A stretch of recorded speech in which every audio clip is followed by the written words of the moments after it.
God's Chosen People, a story by Lloyd L. Brown. Part 1. It was a fine hill for sliding down in the winter time, 5 blocks long and steep. You didn't need a blue streak or a flexible flyer. A cardboard cotton was just as good after the snow got icy. And when you found a big piece of tin, it was a beer sign that was going to fall off the fence pretty soon anyway. You curled up on one end and went belly flop, just like anybody else. The big wooden house on the top of the hill and none of the other houses on the street were as fine and fancy. That's where you lived, you and your 2 little sisters, and Georgie and Doug and Jewel and Annie Mae, and the rest of the kids, and the old folks too, and Mrs. Anderson. Your sisters, the other young ones, were too little to go sliding, or to go to school either. There was a low block of granite near the curb before you went up the steps to the front door. Carved on its street side was one word: Schuster. It looked just like a graveyard stone, and the kids across the street said maybe somebody was buried there, and they wouldn't ever step on it. Mrs. Henderson said that the Schusters used to own the big house. That was a long time ago, long before the society took the place over. Old man Schuster owned half the timber in northern Minnesota at one time, she said, and when they lived here, it was the only house on the hill. Richest folks in town. And now us. And she'd laugh. Standing right next to the stone was a little black man in boots. That was Jim. He looked real, but he wasn't. He was made out of iron. He stood there all the time, with one hand up holding a big ring in it, and he was bowing toward the street. Sometimes after a hard snow and after the snowplow went by, all you could see was his hand with the ring sticking up. In the summertime, when the water wagon rolled down with the big gray horses holding back hard, their hooves braced in the dusty road and their straw bonnets bobbing up and down as they tucked in their jaws, the sprinkler would get Jim all wet and he'd be shinier and blacker than ever. And when it stormed at night and the thunder rolled low and the rain slashed the shingles, you could look out of your window under the roof and see him down below, a tiny little man standing under the gas lamp, all by himself. But he wasn't afraid. When you ran down in the morning, you said, "Goodbye, Jim, I'm going to school." And when you came home, you said, "Hi, Jim, here I am again." Not all the time, though. Like the day you didn't want to talk to anybody, not even Jim. You ran all the way up the hill and up the steps and around to the back and into the carriage house where nobody could ever find you or ask you what's the matter. There weren't any carriages in the place, just a lot of broken chairs and beds and a cracked piss pot with roses on the lid, and some rakes and a lawnmower and a horse collar in the wall with straw sticking out of it. Funny how it was. First it was just the singing. All the kids in the auditorium saying, "I'm forever blowing bubbles," and "over there," and "Tipperary." This was after the Pledge of Allegiance part, with Mr. Olson standing on the stage in his khaki Home Guard uniform holding the American flag. He was the janitor. Then they had to go and sing that Little Liza Jane song, and they sang the words funny and looked at you funny and smiled to themselves. All of them. Every one of them. Even Teresa Marigiotti, who was your friend. She giggled too. You told Jim the next day that you were sorry you didn't say hello, but you didn't tell him why. You didn't tell Mrs. Henderson either. One time when she saw you running home like that and you told her about how Terry O'Brien called you Chocolate Drop and the girls all started singing it like a song, like that song they sing when they're jumping rope. chocolate drop, hi-ho, Illyrio, chocolate drop. She washed her face and said, next time you just call him poor white trash. That's all. You just call him that. Poor white trash. Then she held you close like she did the little ones, and you felt worse than ever, and wished you were back in your secret place, where no one could see you. It was a big fancy house, all right, 3 stories tall, and there was an attic, and on top there was a little tower that looked like the wedding cake at the Bon Ton Bakery. And on top of that, there was a weather vane. The horse's head was broken off. Sometimes at night when you were in bed, you could hear him squeaking when he turned around in the wind. Because you were big, you had a room all by yourself in the attic. It was a little room, but it was very nice, and Mrs. Henderson had pasted up a picture of Black Beauty on the sloping wall. There was an iron bed, painted white, with tin cans filled with kerosene under each leg. That was to keep the bed bugs from crawling up. There were a lot of them, and the wallpaper was streaked where you squashed them, like shooting stars. In front of the house, there was a wide porch. It had railings with a lot of little knobs on them, like the ones on the big brass bed that Mrs. Henderson slept in. All the way down in the street, you could see the sign over the porch.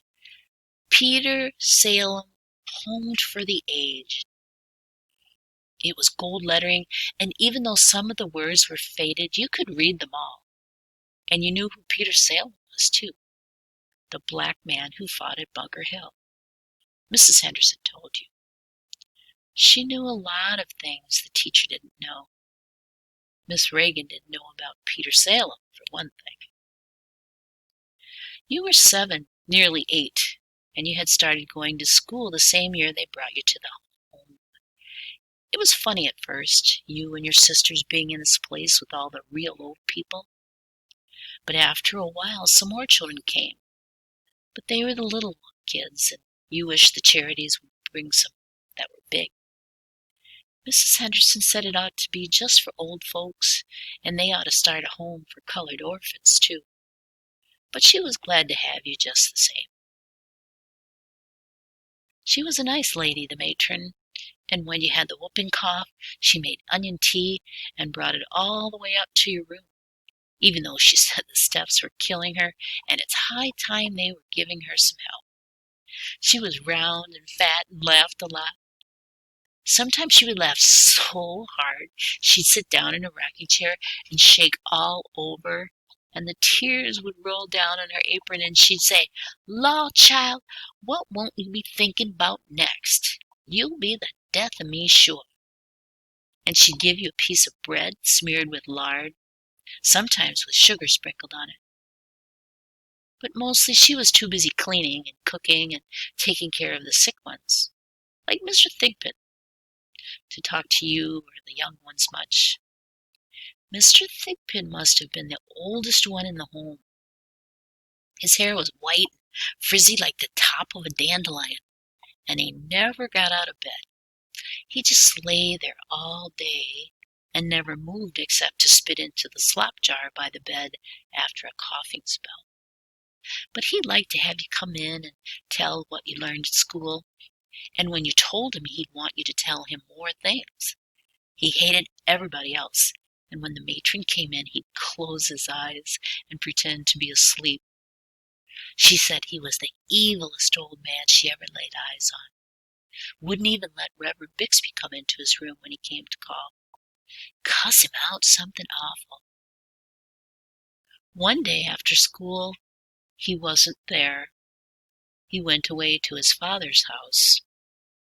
Doug, he was only 5, said that Mr. Thigpen's father must be older than anybody in the world, and Mrs. Henderson said that he was older than anybody.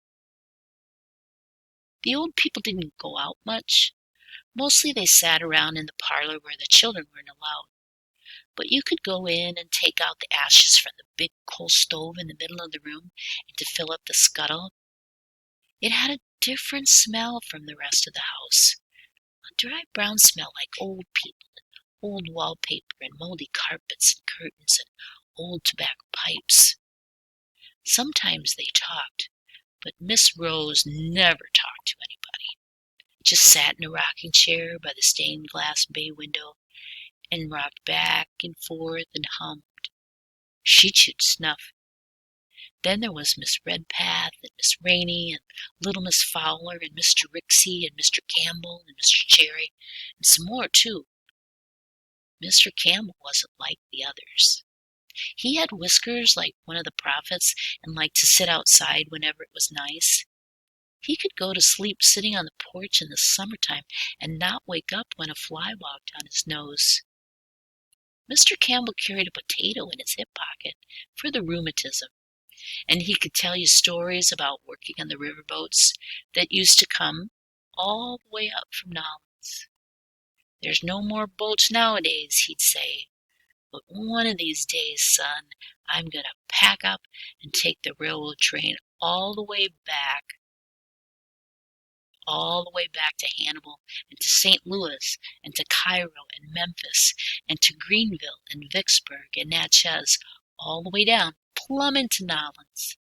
He'd say those names over and over like it was a song and pat his carpet slipper keeping time. And he'd blow through his hands like a train whistle. Whoo, whoo. Hannibal and St. Louis, Cairo and Memphis, Greenville and Vicksburg, Natchez and Nolens. Whoo! Yes, Miss Lindy, yes. Miss Lou, I'm a-comin' through. I weren't one of them roustabouts neither, son, he'd say. A riverboat pilot I was, or same as one.